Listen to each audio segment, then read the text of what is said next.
अस्सलाम वालेकुम डॉक्टर ज़ुल्फ़िकार अली राउजा साहब। सर हींअर तव्हां गोरख हिल स्टेशन जी पीक पॉइंट ते आहियो जंहिंखे 0 पॉइंट सॾिबो आहे। त हितां जे मौसम जे हवाले सां तव्हां कुझु ॿुधायो ऐं जेतिरो तव्हां सफ़र तइ करे आहियो गर्मी में जेतिरा एफर्ट्स तव्हां वधा तव्हांखे हिते पहुचंदे कीअं महसूसु थो थिए हाणे?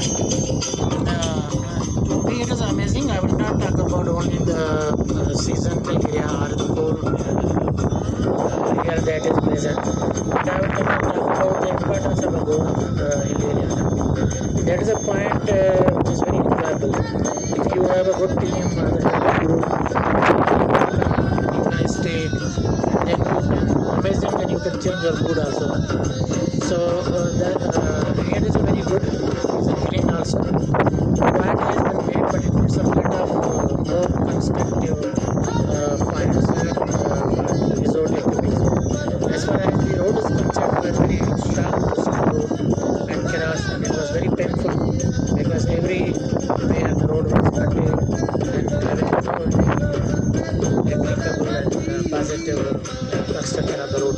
If you improve the road, this point will be amazing in listen, and the people rush not listen, but as well as one of the Pakistan road. Very amazing, very interesting, and very emotionally changing the mood and becoming happy and joyful.